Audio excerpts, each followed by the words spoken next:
પાણીપુરી બની ગઈ છે તો ભાઈ મસ્ત મસ્ત.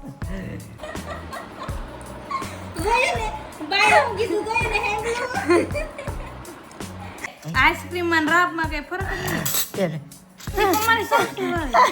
સમજી તૂટી જાય. હાલો યુટ્યુબ ફેમિલી, કેમ છો બધા? મજામાં જશો. જય માતાજી, જય દ્વારકાધીશ. તો મસ્ત મજાની હવાર પડી ગઈ છે. જો એ મસ્તના વાદળા થઈ ગયા છે. થોડો થોડો તડકો છે. વરસાદ કે હમણાં આવે એવું નથી લાગતું. થોડા થોડા વાદળા છે. અને દરરોજ છે ને ભાઈ વ્લોગ બનાવે. આજ મેં સ્ટાર્ટ કર્યો છે અમારા મંદિરનું. જો કાલે થોડું ઘણું છે ને જીગાભાઈ કામ કર્યું હતું. આ બધું એટલું કર્યું છે એટલે અમારે આ બધું હજી હેરફું કરવાનું બાકી છે. ને ભાઈ છે ને વારા ઘડે હું હોતી હોય ને તો મારી પાસે આવે તાળા કરવા. જ હું કરું ભાઈને તો હોતા કેમ હોતા આમ જો આ હું કોઈ એઠે રાખવાની વસ્તુ છે, આ ઉપર રાખે તો કેમ હોતા. હેલો ભૈયા, હેલો ભૈયા, ગુડ મોર્નિંગ. ઓ ભૈયા ગુડ મોર્નિંગ. Good morning. કાંઈ નહીં. અને મારા મમ્મી શું કરે છે બતાવું તમને. જો મારી મમ્મી ચા બનાવીને ખોશે મસ્ત. મારે જે ભાખરી બનાવવાનું બાકી. ચાલો ભાખરી બનાવી. આમ જો અમારી બેને છે ને આઈસ્ક્રીમ બનાવ્યું છે. આ ગરમ કેમ હજી ફ્રીજમાં મેકવાનું છે. અહીં તો બની રહ્યું ખાલી. એવું હે જો હજી ફ્રીજમાં તો પણ મૂકી દે ને મૂચાવું. હજી ગરમ છે. પેલા ઠરી જવા દે પછી ફ્રીજમાં મેક. એટલે આ કઈ રીતના બનાવ્યું આઈસ્ક્રીમ? મેં કોઈ દિવસ બનતા નથી જોયું. એમાં છે ને દૂધ, ખાંડ, પછી ઓલું બટર આવે ઈ, હા પછી કાજુ બદામ અને યળસી એટલું વસ્તુ નાખવાનું એટલે બની જાય. તો બધું આમાં નાખેલું છે નહીં તો અડધી તો વસ્તુ કેવું લે આ કે મેં ટ્રાય કર્યું કેવું બને એમ. એટલે આમાં શું નાખેલ છે તે? ઈ કહેવાય એની અડધી જ વસ્તુ નાખેલી એમ. તો આવી રીતે એને કંઈક આઈસ્ક્રીમ જેવું એને કંઈક બનાવ્યું છે. હવે ફ્રીજમાં મૂકીએ ને આખું ફ્રીઝર થાય પછી કેવું બને જોઈએ આપણે. પેલાનું અત્યારે ઠરવા દેવાનું છે. હા ફ્રીજમાં ઉપલા ખાનામાં મેકી. મૂચ્યા ઉચ્ચાર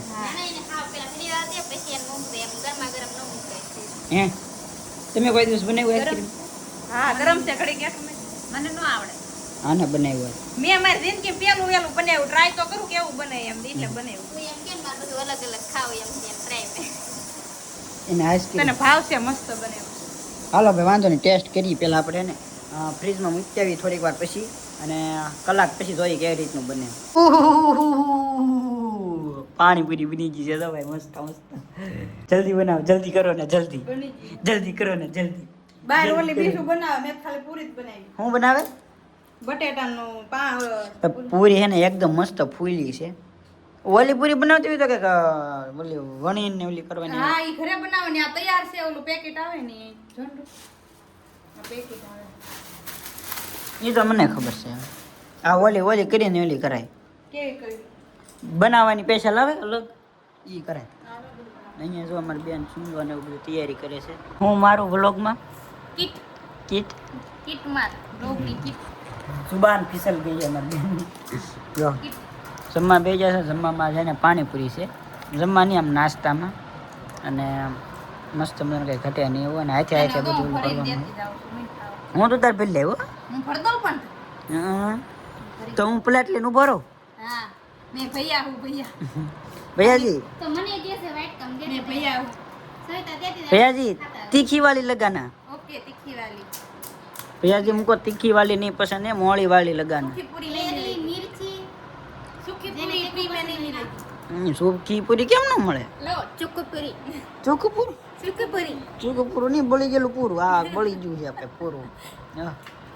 જો ભાઈ અમારી બેન એને આઈસ્ક્રીમ જમાવીને એવા છે. હવે જોઈએ આપણે કેવું છે. આપણે રાબ જેવું ને ના ના લે આઈસ્ક્રીમ માં રાબ માં કઈ ફરક નથી. એટલે તમારી સમજી તૂટી જાય. હા કેવું આઈસ્ક્રીમ ને સમજી તોડ નાખી. બીજી લે સમસી તું પાછી એવી લે ઈ નો વળે.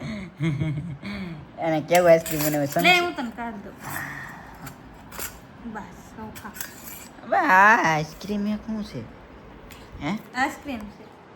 ભાઈ આ કંઈક છે. હવે કેવું બીનું?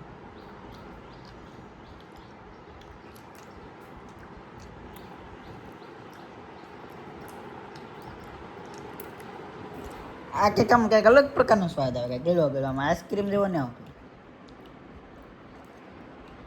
મેં પેલું વેલું બનાવ્યું. મોટો એરકો આપણે ઓલે પ્રસાદી ખાઈ સત્યનારાયણ ભગવાન રવો હોય.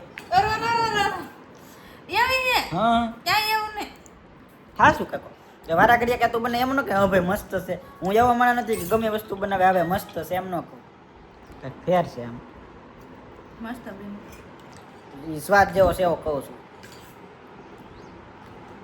છે આઈસ્ક્રીમ જેવું તે પણ સ્વાદ ઈ આવે છે થોડો થોડો એમ અમારા સવિતા બેન નું પોપટ થઈ ગયું છે અમારા બેન ને બધી દાંત કાઢે છે કારણ કે એને જે આઈસ્ક્રીમ તમે કોઈ જગ્યાએ બનાવતા જ ને અખતરો જ ને કરતા આઈસ્ક્રીમ બનાવ્યું ને એ એટલું ઘટિયા ને બેકાર બીનું ને તે હાથે બહાર તમે કોઈ જગ્યાએ બનાવતા જ નહીં ઈ એમ કેતા ને એ ખાધું ને પછી કઈક આમ અજીબ અજીબ બ્લેક મમ્મી કઈક આને શું બનાવ્યું એમ એમની ઈ એમ કે આઈસ્ક્રીમમાં હું નાખ્યું કે કેવાય નહીં પણ હું નાખ્યું ખબર દૂધ ગરમ કરીને ખાંડ નાખી પછી બટર નાખીને પછી એને ગરમ ઓલા ફ્રીજમાં મૂકી દીધું બટર તને કોઈ લાવી દીધું હું બટાટા લેવાનો નથી એને એમ કે આઈસ્ક્રીમ બની જાય એમ હાથે હાથે જ બધું લાવીને કીવે ને કે તું કઈ બનાવે જ નહીં નવું એમ કે પણ થોડી કોમન સેન્સ વપરાય મારી બેન અક્ષુડાની બેન છે આ અક્ષુડાની બેન કા આવડતું જ નહીં આલ્યો ખાવ એમ તો લાલો કે આ હું બનાવ્યું હતી કે ઉપમા બનાવ્યું ને રોટલી અરે હાલ હાલ હાલ ખાઈ કે તું ખાઈ કે ખવાય એવું બીનું એમ એવું જ બનાવતી ગમે એવું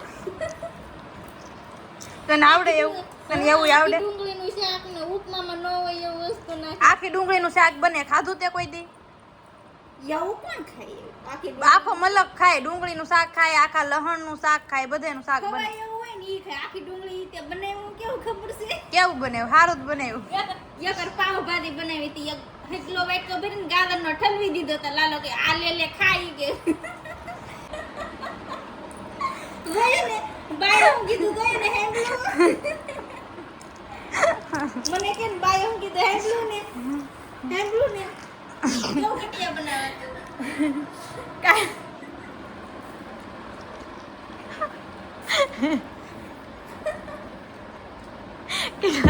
યાની ઓલો કારનો ફોનમાં બ્લોક આને તો આને હે ને દાંત જ નહીં આવતા મારા બા તો યાની કારના દાંત આવે બોલી આપણે વાત કરીને કઈ નહીં નો બીનું તો કઈ નહીં બધે દાંત તો કાઢ્યા મારા બા તો આને તારે દાંત જ નહીં આવતા આમ તો જો આ આઈસ્ક્રીમ ના લીધે બધા દાંત કાઢતા હા જોવામાં તમને સારું લાગતું છે પણ આ જે ઓલો લોટ હોય ને એને બ્રેડ ને બધું ભૂકો કરીને અને બધું આમ શું કહેવાય મિક્સ કરીને અને એને ખાલી જમાવેલું છે અને મોરસ ને એવું બધું નાખેલું છે इसको ये आइसक्रीम बोलती है આઈસ્ક્રીમ લોટ જેવું નહીં લાગતું તારી કરતાં મેં યુટ્યુબમાં વિડીયો જોઈને બનાવ્યું ને તો આની કરતાં બેટર તો હું બનાવી જ દઉં મેં ઇન્સ્ટાગ્રામમાં જોઈને બનાવી હવે તો ગુલ્ફી બનાવવાની હે હવે ગુલ્ફી બનાવવાની ખાઈ એટલે તો હું રેવા દે દો ગુલ્ફી બનાવવાની તો વાગી ગયા છે 8:30 અને અમે બધા બે ગયા છે જમવામાં છે ને હરીગવાનું શાક છે મસ્ત અને કેરીનો રાજા એટલે ફળનો રાજા કેરી એટલે પી ગયા છે બધે જમવા જો અને જેઠાલાલ ચાલુ છે ચાલો બધે જમી અમારા બે બહેનો છે ને મારા લગ્નની ચર્ચા કરે છે હું ચર્ચા હાલતી કાઈ નહીં કે તારા લગન હોય અહીંયા તો કે અમારા દાનમાં ન આવવાનું હોય અહીંયા એમાં એમ કંઈક ચર્ચા હાલતી મારા લગ્ન હોય વિચાર કરો એટલે એમ વિચારે કે સરસાવ ટૂંકમાં આમને ખાતા હજી તો આમ બધું લેવાનું શરૂ છે સરસા ટૂંકમાં એમ હાલતી એમાં લગ્ન હોય તો કે તઈને બારુને કે કાર્ય રાખી દેવાના પછી કે એમાં શું હતું ત્રણે ભારો ના આરે લગન હોય ને તો એમાં વેસમાં આતરું રાખવું પડે એમ શું કામ કારણ કે તો તમારે અમારું કન્યાદાન કરવું હોય હા તો તારી દાન પેલા લીધાવી પડે અને તો તારી દાન લીધાઈ પેલા તો અમારા દાનમાં ન આવવાનું હોય ને તો બધા એમ કે ભાઈની દાનમાં ન હોય અહીંયા એવું હોય એમ અમે એવું હોય એવું હોય તો છોડ્યું કઈ દાનમાં તો આવી ન હોય કે એકનો એક ભાઈ હોય હવે એકનો એક ભાઈ હોય એ ઈ પૌણી વી આવે ને બેનું એને દાનમાં ન દે તો કેવું લાગે હું તો જાય જ નહીં આ એક નિયમ છે એવો હવે બધા ઘરે હોય કે ખાલી ગામડામાં હોય મને ખબર નથી પણ હકીકતમાં આવું રાખવું પડે કે ન રાખવું પડે એ એક ખાસ કોમેન્ટ કરજો કે ભાઈના બેનના લગ્ન હોય તો ભાઈની જાન પહેલાં જાતી હોય તો બેન લગ્નમાં આવી કે ન આવી કે એ એક ખાલી કોમેન્ટમાં કરજો ઘણા એમ કહે છે કે પહેલાં જો ભાઈની જાન જાતી હોય અને બીજા દિવસે બેનની જાન આવવાની હોય ને તો બેન લગ્નમાં ન આવી કે ભાઈના લગ્નમાં ન આવી એવું બધું ટૂંકમાં રીતિ રિવાજ ને એવું છે હકીકતમાં એવું હોય કે ન હોય એક કોમેન્ટ કરી દેજો